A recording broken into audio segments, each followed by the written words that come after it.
Every midnight it will be Prayers That Move Mountains with Dr. D.K Olukoya, 12 midnight WAT on YouTube. Subscribe now. The fact of scripture òkodo tó wà nínú ìwé mímọ́ ni. and the fact of history òkodo ọ̀rọ̀ ni nípa ọ̀rọ̀ ìtàn. that strong men grow by troubles. pé àwọn ọkùnrin alágbára ìṣòro ní máa mú wọn lágbára sí. So the battle you face is according to the height you are going. torí ní ogun tó máa ń jà àwọn ìpele tó ń lọ sí òun ni ó ṣokùnfà rẹ̀. I'm telling you this morning so that you know how to war when the time comes. mò ń pé àwọn nǹkan wọ̀nyí sọ fún wa ní òwúrọ̀ yìí kẹ́ lè mọ bẹ́ẹ̀ ó ti jà nígbà tí àkókò ìjà bá tó. The best soldiers that God has produced, jagunjagun tó dára jù tí Ọlọ́run ti dá. He produced them from the University of Affliction. láti inú fásitì ti ìpọ́njú That's ni why ó ti ṣẹ̀dá I wọn. brought them out. ibẹ̀ ló ti mú wọn ṣẹ̀. What a man sometimes needs nígbà mìíràn ohun tí ènìyàn nílò to get ahead láti ní ìtẹ̀síwájú is a powerful enemy. òun ni ọ̀tá tó milẹ̀ ọ̀tá gidigidi. When you have a powerful enemy, tó bá ní ọ̀tá tó lágbára then you start running. nígbà náà ó bẹ̀rẹ̀ sí sáré Start running. ó bẹ̀rẹ̀ eré ní sá. That's sometimes what a man needs to get ahead. nígbà mìíràn ohun tẹ́nìyàn nílò láti ní ìtẹ̀síwájú nìyí. Many will not have become experts in the school of prayer if not for the fact that they had enemies pursuing them. púpọ̀ ni àwọn ènìyàn tí wọn bá ti má dángájíá nínú àdúrà gbígbà tí kì bá ń ṣe pé wọ́n ní ọ̀tá tó gbórín. If some sisters had married very good husbands, they won't become prayer warrior. tí àwọn arábìnrin míì bá ti fẹ́ ọkọ tó dára wọn bá ti má di jagunjagun But when obìnrin. they marry somebody, when you say good morning, pa on your face, ṣùgbọ́n tó bá yẹ pé ọkọ tó yẹ pé ẹ káàárọ̀ bá lè mi lówí ìgbà tí ló gbà. you say I'm talking to you, say shut up. òní mò ń bá ọ sọ̀rọ̀ pa ẹnu rẹ mọ́. Then you start praying. ẹni á wá bẹ̀rẹ̀ àdúrà sígbà. Hey, my mother asked me not to marry this man. Oh, màmá mi kìlọ̀ fún mi kí n má fẹ́ ọkùnrin yìí o. Then you start praying. a sì bẹ̀rẹ̀ sí gbàdúrà. And you become a prayer warrior. a wá di àfàdúrà jagun. The enemy pursued some of us and pursued us into our breakthrough. ọ̀tá ó lé púpọ̀ nínú wa títí ó lé wa wọnú àlàjá wa So ni. sometimes what a man needs to get ahead nígbà mìíràn ohun tẹ́nìyàn nílò láti ní is ìtẹ̀síwájú. a powerful enemy. ó ní ọ̀tá gidigidi ọ̀tá tó gbórín A powerful enemy. ọ̀tá tó lágbára.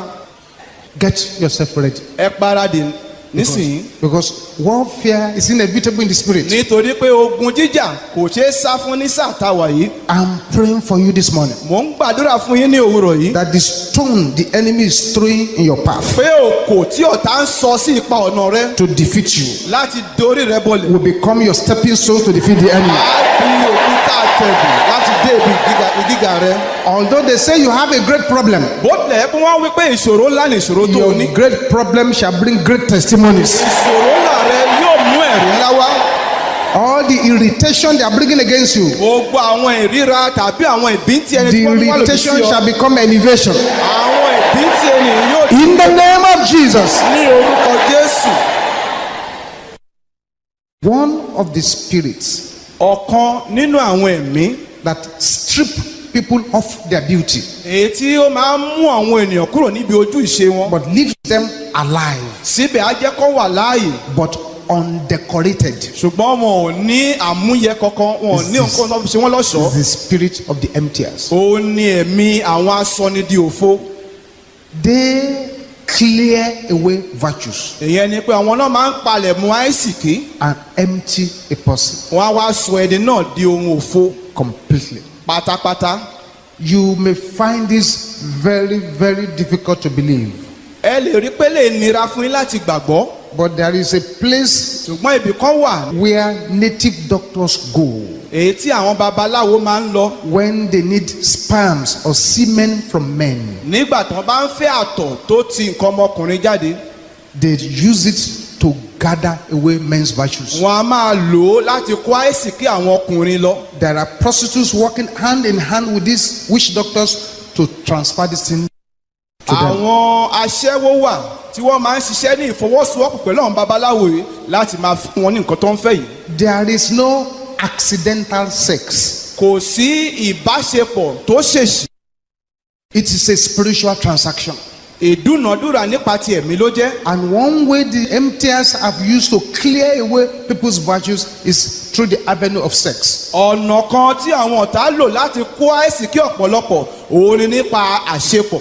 You will say you are having fun. ìwọ o lè sọ pé òun dára rẹ lára yá But ni. of a truth, you are not really having fun. You are draining your virtues. ṣùgbọ́n ní tòótọ́ kì í ṣe pé òun dára rẹ lára yá òun jẹ́ kí àìsíkí rẹ kó dohun tó ń fà dànù Many ní. have lost their virtues like this. púpọ̀ ni àwọn ọkùnrin tó ti pàdánù àìsíkí wọn látàrí díẹ̀ yìí. Because all forms of sex outside marriage is an agenda of the emptiers. nítorí pé gbogbo ìbáṣepọ̀ tó wà lóde ìgbéyàwó ète àwọn asọnidòfo ló jẹ́. They're just to empty them. wọ́n wà níbẹ̀ láti sọ ọ́ di kòròfo. I feel very sad as I stand before you this morning. ohun tó bà mí nínú jẹ́ gidigidi ni mo ti ṣe dúró níwájú A yín lot lówùrọ̀ yìí. of children that are sent to the campus to study have been emptied. pé ọ̀pọ̀lọpọ̀ àwọn ọ̀dọ́ tí wọ́n rán lọ sí ilé ìwé láti kẹ́kọ̀ọ́ gbogbo wọn ló ti di kòròfo. Emptied wọ́n ti sọ wọ́n by di the òfo. powers of the emptiers that have bombarded the campuses. látọwọ́ àwọn asọnidòfo tó ti wà nínú àwọn fásitì wa gbogbo. So the emptiers clear away virtues. torí náà àwọn asọnidòfo wọn á máa kó àìsíkí lọ. The emptier will cause the loss of beauty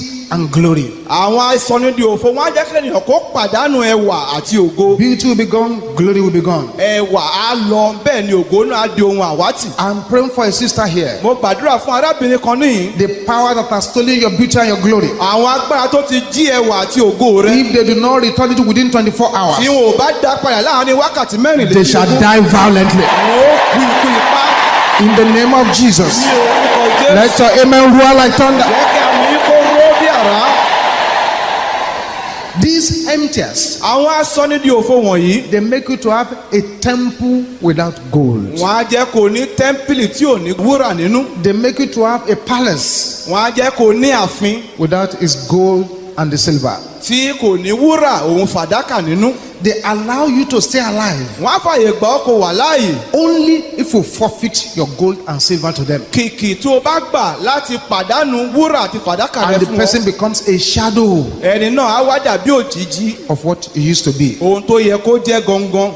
The spirit of the emptiers, ẹ̀mí àwọn they asọnidòfo cause loss of decoration. á jẹ́ kẹ́nìyàn kó pàdánù ọ̀ṣọ́ rẹ̀. God decorates you from your mother's womb, ọlọ́run ti ṣe ọ́ lọ́ṣọ̀ọ́ láti inú ilé sent ilé you to ọmọ this ìyá rẹ wá. earth, ó rán wá sínú ayé because yìí. there is nobody that is born on earth that does not come with a star. nítorí pé kò sí ẹni tó wà láyé tá ò bí pẹ̀lú ìràwọ̀.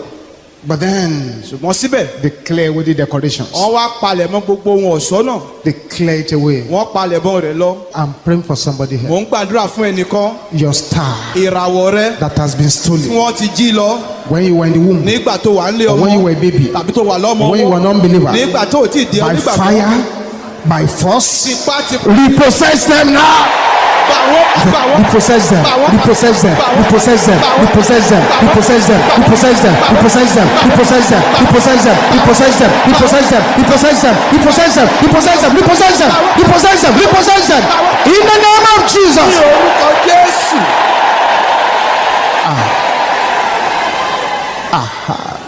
ó dà That's bẹ́ẹ̀ right. ó dára. Lay your hands upon your head once. ẹ gbé ọwọ́ yín lórí ilé ẹ̀kan. One. ení. Do it again. ẹ tún ṣe lẹ́ẹ̀kan sí Do it again. ẹ tún ṣe Three. ẹ̀ta. Amen. àmín. The spirit of the emptiers, ẹ̀mí àwọn asọnidòfo. they reduce a royal past wọ́n á jẹ́ kí àtẹ̀yìnwá tó ní ògo nínú to a shameful skeleton. kó di egungun tó ní ìtìjú nínú. The royal past becomes a shameful skeleton. ìgbà ìkẹyìn tí ibi tán níbi ti ìjòyè á di egungun lásán. The fine furniture àwọn àga àbí tábìlì tó dára now reduced to wood and stones. ó wá di igi àti òkúta.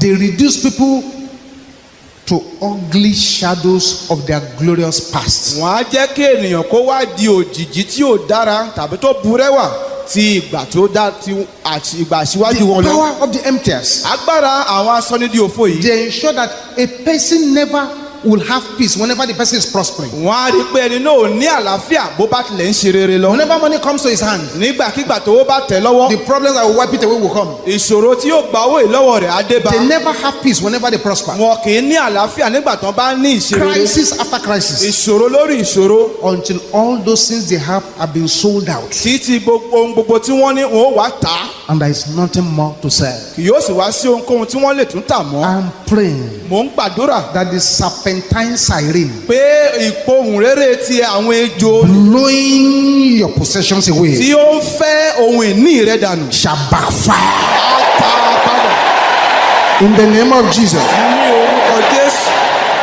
The emptiers, àwọn ẹ̀sọ́ nídìí òfo. that the powers that will tell a person, àwọn ni agbára tí ó sọ fẹ́nìyàn you may stay alive pé ó wà láyé o.